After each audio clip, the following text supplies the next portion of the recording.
We start with the future of work as we emerge from the pandemic, because some of the UK's biggest employers have told the BBC they don't plan to bring staff back to the office full-time.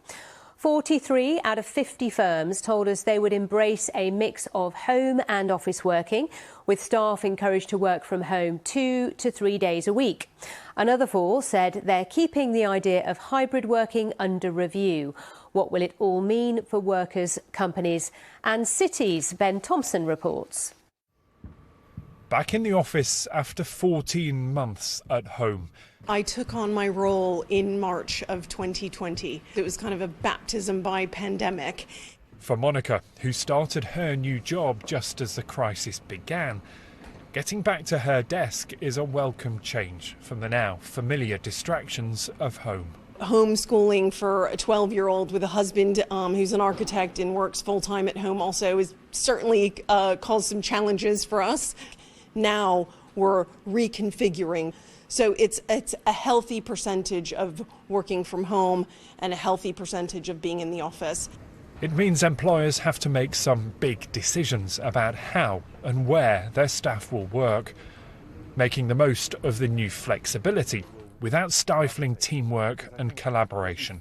We're never going to go back to working the way we used to work. People are working from home 3 to 4 days. We probably need 20% less space, but we're not going to do that if everyone's working from home on Mondays and Fridays. So we're going to have to sort of manage that, I think, quite carefully.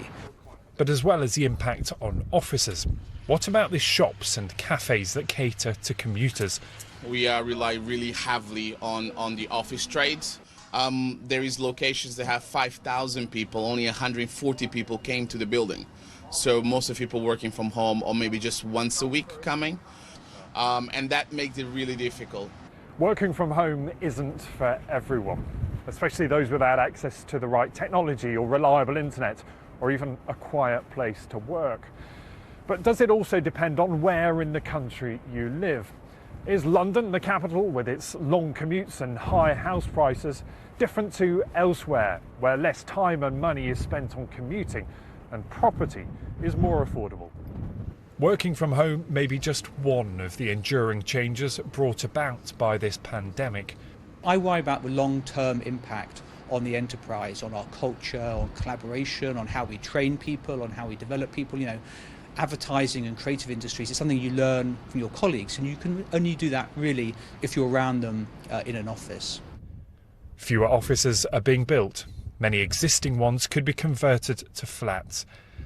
And as businesses and their staff adjust to the new normal, our towns and cities could look very different.